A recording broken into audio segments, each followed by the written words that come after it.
This is Hannah, and welcome to my channel. If you're watching this on my blog, then welcome to my blog.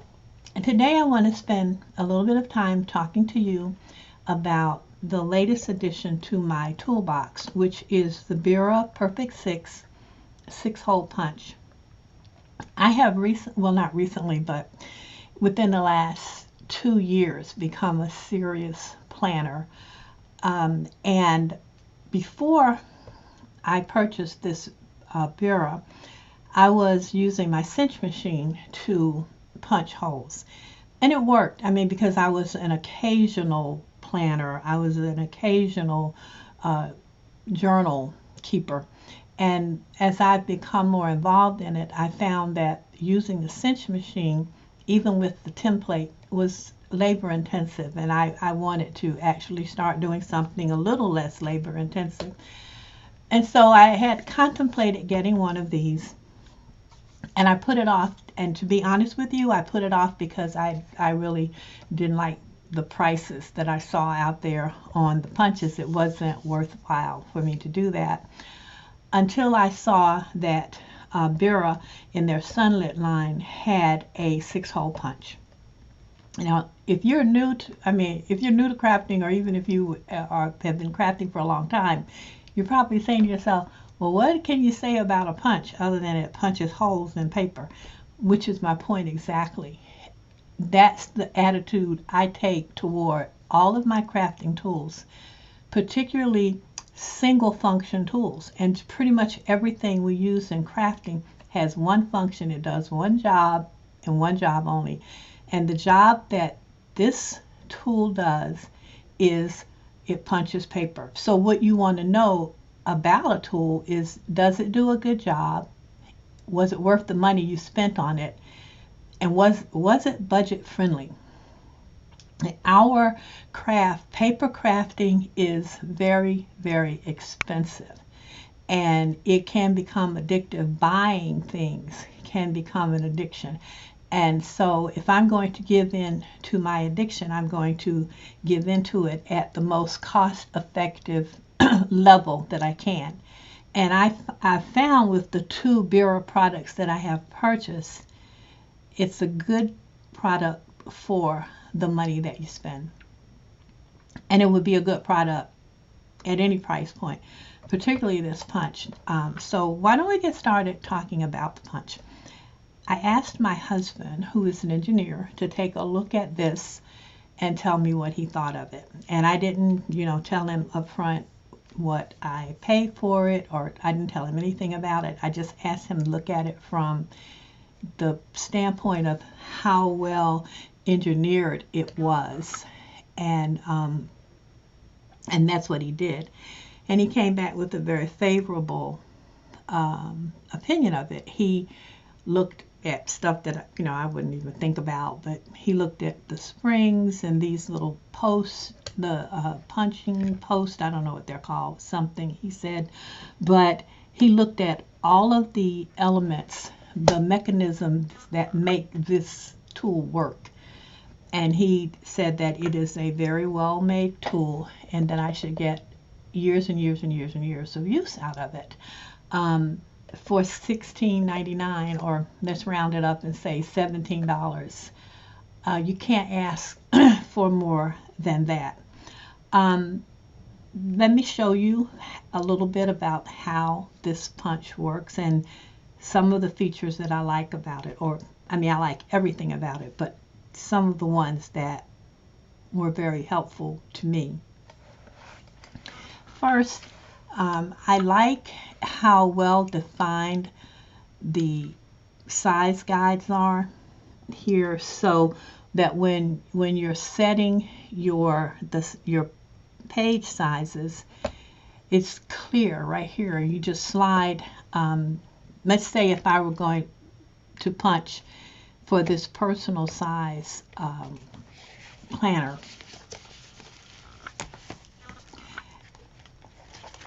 this is it's clearly marked on here. Let's see if I can hold this up and if you can see it. So you have the personal is there, you see that, on both sides. So here are the slides, and you simply slide these over, and that locks in. Slide this over, and that locks in, and you're set there for your personal size. And then on the bottom, you flip it over on the bottom, and see, so you can see the I guess embossed markings on the back, and that's where you would set your paper guide. Now here, when you line it up on this, you see that little dot? There's a little dot there, and if you line that up with the size that you've chosen, you'll get a perfect punch every single time. So between your paper guide here and the punch adjustment guides here, you're always going to get a perfect punch with this machine. The manufacturer recommends that you not use more than 8 sheets of paper to punch in here at a time. I never do 8 pages. I did 8 when I was testing the machine, but as a general rule, whatever the manufacturer says, I'll step back a page or 2. So if the manufacturer says 8, I'll probably 6 would be the most that I would do. That's just me. It has nothing to do with the tool itself. I just over time have learned to just step back and not try to go all the way to the limit. And I found that I have fewer failures when I am crafting by just following that simple rule. Okay, so that is the nice feature that I like on here. It's easy to make the adjustments to the paper sizes that you want.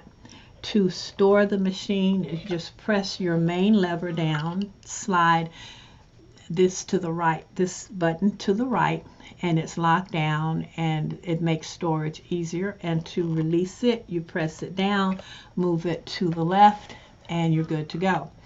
I also like the idea that, and for me particularly, because I use A5 most of the time, so the first click on this guide is the A5 paper size, and then the next click is your A3 and A4, and you don't have to adjust your internal guides for those sizes, just the paper guide, and you'll get a perfect punch. And then of course I always return it to its natural resting position. So like I said, I like the tool because it's well made, and this is heavy. You probably would not want to drop this on your toe, because that would smart. The waste tray, like with all punches, it's small. You don't have a lot of room there. None of them do. But what I did when I was doing my punching was I would empty this, like after every 3 punches or so, I would empty it. So it depends on how many sheets you're feeding and what you're feeding through. Now, when the manufacturer says that you can put 8 sheets at a time in here, they're talking about 8 20-pound pieces of paper. 20-pound paper is your normal xerographic paper, and so you can, yes, feed 8 of that in there. If you're doing chipboard, you don't want to put 8 pieces of chipboard in here. So obviously there is a little bit of thinking that goes with how many pieces of paper you put into the machine. So this is a piece of lightweight chipboard, and I'm just going to use the A5 setting.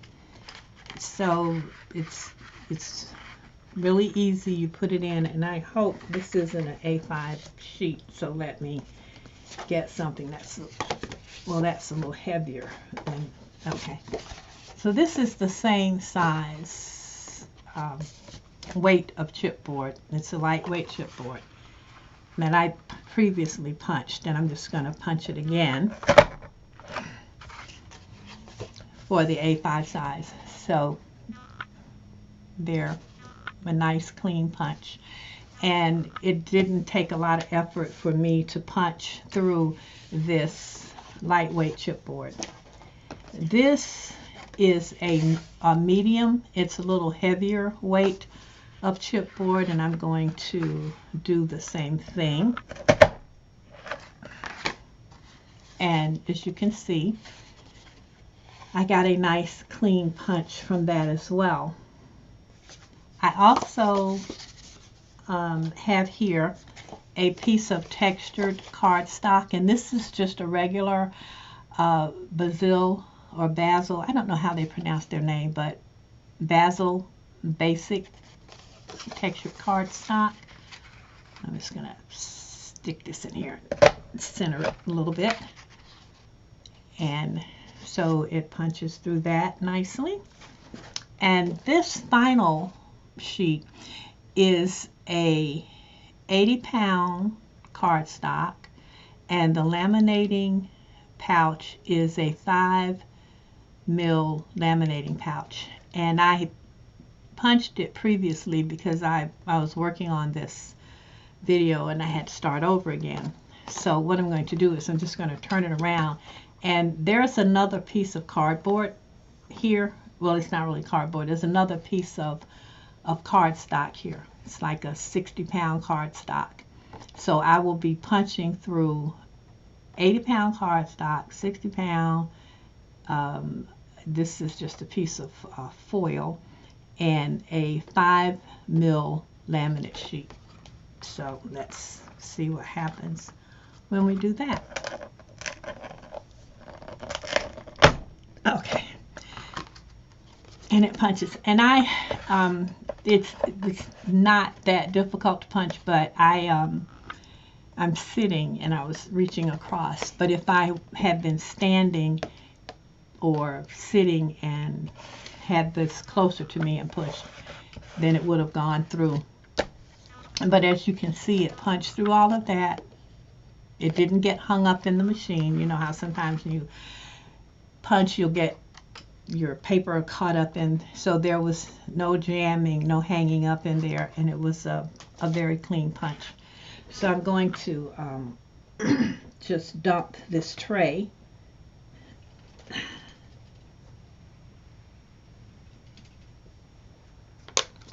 Okay, so there you go. Now I asked my husband, when I had asked him to look at this machine, I had asked him about this waist door because of the way it's made. This is just like a solid piece all the way across here, and this is a cutout.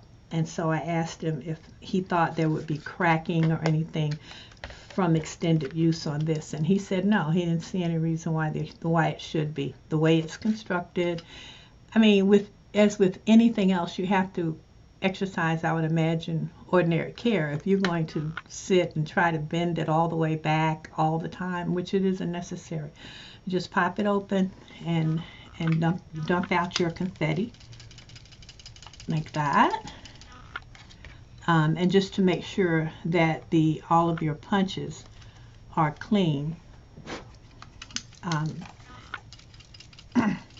So he said that he feels that it would not be a problem with this design because of the materials that are used, and because of the design itself is very efficient and probably the best approach. There would be no other way to put a waist drawer on here other than to have this entire thing come off the way it does on the bigger punches, and he didn't think that would have been a very good design for something this small. Okay, so I wanted to share this with you. I love this tool. And like I said, I resisted for years buying a punch. But I have become a fan of Bira and their Sunlit line. Now, they not only have this punch, they have the stamp platform, which I reviewed back in May. And if I have gotten better at YouTube, and I will put the in video link, I think you can do that. And I don't have, well, let's see, I will do that if it's something that you can do without having to have a certain number of subscribers to your YouTube. I mainly do these YouTube videos to post things on my blog for people who participate in my card challenges. But if I can put that feature in, then I will put a link to the video review of their stamp pad. I want to show you very quickly because, let's see, we're at 16 minutes and I'm trying to keep this short. But I wanted to show you what I did using this punch. And this is the third planner that I did using this punch. This is my personal planner that I made for myself. I am a DIY plan person.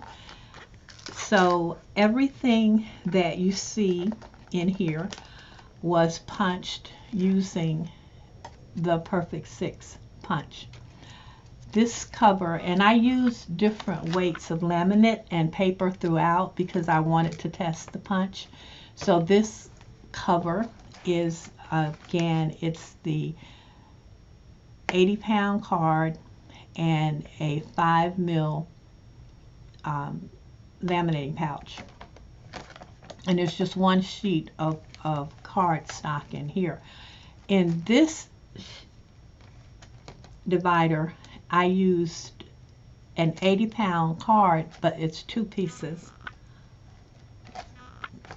So I just cut a piece in half and glued them together, and then I used a 7mm laminating pouch, and I got a great punch. And on this front one, you can see I even added a piece of washi here, and even though washi's not that thick, it still was another layer of material to be punched, and it punched perfectly. So throughout, this is a 3mm, just one sheet of 20-pound card and a regular 3mm laminating pouch. Then I have one in the back here. This is, again, 80-pound card, and this is a 10mm laminating pouch. And it punched through that without any issues at all. I punched acetate. I used heat resistant, non-heat resistant. I used 3mm. I used 5mm, and I think one was a 7mm laminating sheet, acetate sheet that I used throughout this planner. And again, it punched perfectly. These sheets, this is 110-pound card, and these two are glued back to back. And I punched this as a sandwich. So it was all of this. There's a piece of acetate in the middle, and there's 1, 2, 3, 4 pieces of cardstock, and I just put this together as a sandwich and punched it all at the same time. And as you can see, it punched perfectly. The paper that I used, and these are the sheets that I used to test if it would take, the 8 pages. I did all of this punching 8 pages at a time, and this is a 32-pound paper, and then I have 28-pound paper also that I used, and I tested that at 8 sheets, and it punched it without problem. So all of the punching here is consistent. The adjustments allowed me to create little dividers because I like to put little fun things like this in my planner, and so being able to make the adjustments that I wanted to make, this made it very easy because everything is so well defined. Even when I came up with odd shaped shapes that I wanted to use, and I wanted to do odd punching, it worked perfectly. This is another one that I figured out how to get it in here and punch her just so she's in these 3 holes and can flip her back and forth. This was a drawing that my grandson did for me, and I wanted to use it in my planner, so I just, fussy cut it out, put it in a laminating pouch, and put some washi on it and punched it. And then this is another, like, sort of a different size punch. So it's versatile. You can, if you want to do things a little different. I like creating punches so that I can put, I think I have another one, so that I can put pieces like this in the middle. You can do that, and it's very easy. The slides make it easy for you to be able to punch, put down and punch whatever you want. So I'm just showing you all of the things that I punched through here. So it has been a workhorse for me, and it has done a good job for me. And this is another piece of that 10 mil laminate, which is very thick and stiff. So you will get, and that's another fun punch piece. This is, printed acetate. So you will get your money's worth from this tool. Now, of course, what I've shown you is my punch, and but even if it were this is my planner, but even with a planner that isn't a DIY planner, then I haven't, this is my KG planner that I haven't really started on yet, but I wanted to show you. Let's see. Okay, so I haven't, as you can see, I haven't even done anything with this planner. But if I take a sheet from the other planner and bring it over here and pop it in, there, it works perfectly. So it doesn't matter. It will work. All of these 6 ring binders, the measurements, the space between the rings is all the same, and this gap, it's all the same. So it makes no difference whether you're using a planner that you purchase, and you're taking the guts out and putting your own information in, or if it's strictly you create yours from scratch, as I did with mine. You will get good service from this tool. All right, I want to thank you so much for viewing my review, taking a look at my review. I want to tell you that I'm not associated with this company in any way. There's no compensation. I'm not a seller for them. I'm simply interested in making sure that crafters get to look at a lot of products and that you get the best value for your dollar. There's no reason to spend $30 for a punch. As I said at the beginning, it's going to punch paper, and that's all it's going to ever do for its lifetime in your studio. And the same thing with the stamp platform. The only thing you're doing with the stamp platform is putting ink to paper, and that's all it does. It's not rocket science. It's not going to help you launch someone to Mars. So to pay $65, $75 for a stamping platform, it makes no sense, because it's just like nothing you're ever going to do with it will merit that kind of price. And so Bira has one that I've been using ever since I bought it back in May. I've never used another stamp platform. I was using my Tim Holtz, and it's been resting from May until now. I don't use it because the Bira just works for me, and I just pick it up. It's my go-to. So like I said, I hope you've enjoyed the video, and if you want to purchase one of these punches, I'm going to put a link down below to Amazon and to the Bira website, and I think it's the same price at both places, and they may sell it at Walmart. Okay, happy crafting, and I'll see you the next time. Bye.